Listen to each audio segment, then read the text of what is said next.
12వ PRC committee ఎప్పుడు వేస్తారు, 30% అయ్యారు ఎప్పుడు ఇస్తారు, ఉద్యోగులు కోరుతున్న 10 డిమాండ్లపై ప్రభుత్వం వెంటనే స్పందించకపోతే జాయింట్ యాక్షన్ కమిటీ జేఏసీలు భారీ ఉద్యమాలు చేసేందుకు సిద్ధమవుతున్నాయా? ఇప్పుడు ఏపీ ఉద్యోగ పెన్షనర్ వర్గాల్లో ఈ అంశాలపైనే చర్చ జరుగుతోంది. ఆంధ్రప్రదేశ్ ప్రభుత్వ ఉద్యోగుల ప్రధాన డిమాండ్లపై మరోసారి ఏపీ జేఏసీ తన గళాన్ని బలంగా వినిపించింది, తీర్మానాలు చేసింది, కార్యాచరణను ప్రకటించింది, తీవ్ర నిరసనలు చేపట్టేందుకు ప్రయత్నాలు మొదలుపెట్టింది.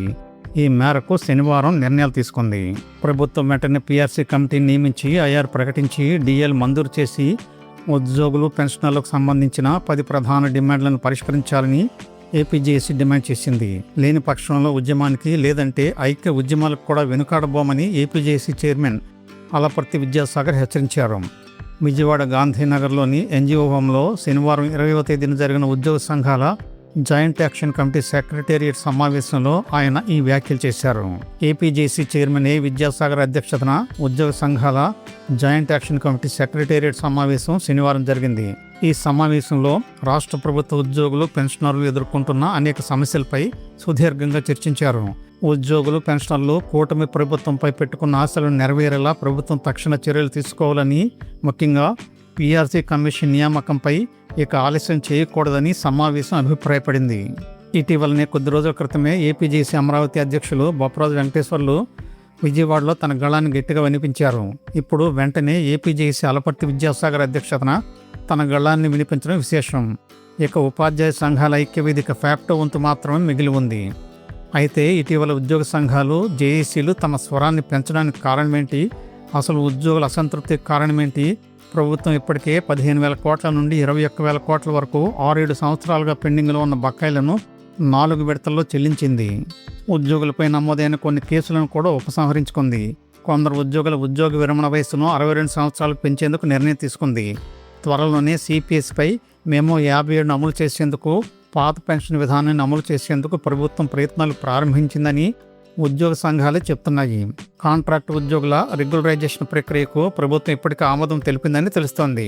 ఇప్పటికే కొందరు ఉద్యోగులను రెగ్యులర్ చేస్తూ ఉత్తర్వులు ఇచ్చిందని కూడా తెలుస్తోంది. ఇప్పటికే ఇవ్వాల్సిన 5 డిఏడిఆర్లలో ఒక డిఏడిఆర్ను ప్రభుత్వం గత అక్టోబర్లో మంజూరు చేసింది. చైల్డ్ కేర్ లీవ్ను పొడిగిస్తూ ఉత్తర్వులు ఇచ్చింది. అయినప్పటికీ ఉద్యోగ సంఘాలు, పెన్షన్ల సంఘాలు, జేఏసీలు ఎందుకు మరోసారి హెచ్చరికలు చేస్తున్నాయి? ఇప్పుడు అదే అంశాన్ని వివరంగా చూద్దాం. ఏపీ జేఏసీ చైర్మన్ విద్యాసాగర్ మాటల్లో చెప్పాలంటే, ఉద్యోగుల ప్రధాన డిమాండ్ అయిన పీఆర్సీ నియామకంపై 35 నెలల తర్వాత కూడా ఇప్పటి వరకు ప్రభుత్వం ఎలాంటి నిర్ణయం తీసుకోలేదు. కనీసం ఐఆర్ కూడా ప్రకటించలేదు. ఇదే ఇప్పుడు ఉద్యోగ సంఘాలను, జేఏసీలను ఎక్కువగా ఆందోళనకు గురిచేస్తోంది. ఉద్యోగ సంఘాల లెక్కల ప్రకారం 2023 జూలై నుండే పీఆర్సీ అమల్లో ఉండాలి. కానీ ఇప్పటి వరకు కమిషన్ నియామకమే జరగలేదు. కనీసం ఐఆర్ కూడా ఇవ్వలేదు. ఫలితంగా ఉద్యోగులు పీఆర్సీ వల్ల వచ్చే అన్ని ఆర్థిక ప్రయోజనాలు నష్టపోతున్నారని ఏపీ జేఏసీ చెప్తోంది. ఇక్కడ మరో అంశాన్ని కూడా ఉద్యోగ సంఘాలు, జేఏసీలు తరచూ ప్రస్తావిస్తున్నాయి. తెలంగాణ రాష్ట్రంలో ఇప్పటికే 2వ వేతన సవరణ కమిషన్ ఏర్పాటయ్యి నివేదిక తుది దశకు చేరుకుంది. అక్కడ వేతన సవరణ కూడా అతి త్వరలోనే పూర్తయ్యే పరిస్థితి కనపడుతోందని తెలుస్తోంది. కేంద్ర ప్రభుత్వం కూడా 8వ వేతన సవరణ ప్రక్రియను ప్రారంభించింది. టర్మ్స్ ఆఫ్ రిఫరెన్స్ TORను కూడా కొద్ది నెలల క్రితమే విడుదల చేసింది. కానీ ఆంధ్రప్రదేశ్లో మాత్రం పీఆర్సీ కమిషన్ నియామకం విషయంలో 35 నెలలు దాటినా ఇప్పటికీ స్పష్టత లేకపోవడాన్ని జేఏసీ ప్రశ్నిస్తోంది. పీఆర్సీపై జేఏసీ కీలక ప్రశ్నలు లేవనెత్తుతోంది. గత ప్రభుత్వం కమిటీని ఏర్పాటు చేసినప్పటికీ commission chairman doctor Manmohan Singh 2024 జూలైలో రాజీనామా చేశారు. ఆ తరువాత 2 సంవత్సరాలు అయినప్పటికీ ఇప్పటి వరకు కొత్త చైర్మన్ నియమించకపోవడం దారుణమని జేఏసీ గుర్తు చేస్తోంది. ప్రభుత్వం విడతల వారీగా బకాయిలు చెల్లించడం సంతోషకరమేనని ఉద్యోగ సంఘాలు, జేఏసీలు చెప్తున్నాయి. అయితే 2022, 23, 24, 25 సంవత్సరాలకు సంబంధించిన సరెండర్ లీవ్ బకాయిలు ఇంకా చెల్లించాల్సి ఉందని గుర్తు చేస్తున్నాయి. అలాగే పీఆర్సీ బకాయిలు, డిఏడిఆర్ బకాయిలు 200 నెలలకు పైగా పెండింగ్లో ఉన్నాయని చెప్తోంది. అదే సమయంలో హెల్త్ కార్డుల వ్యవస్థపై కూడా తీవ్ర అసంతృప్తిని వ్యక్తం చేస్తోంది. ఒక పక్క తెలంగాణలో హెల్త్ ట్రస్ట్ని ఏర్పాటు చేసి డిజిటల్ హెల్త్ కార్డులు జారీ చేసి నగదు రహిత చికిత్సకు ఏర్పాట్లు చేస్తూ ఉంటే, ఇక్కడ మాత్రం ఉద్యోగులు ప్రీమియం చెల్లిస్తున్నప్పటికీ సరైన వైద్య సేవలు అందించడం లేదని జేఏసీ చెప్తోంది. ఆసుపత్రుల్లో అవమానాలు ఎదుర్కోవాల్సి వస్తోందని, అనేక సందర్భాల్లో అదనంగా సొమ్ము చెల్లిస్తే గానీ చికిత్స అందడం లేదని వారు వాపోతున్నారు.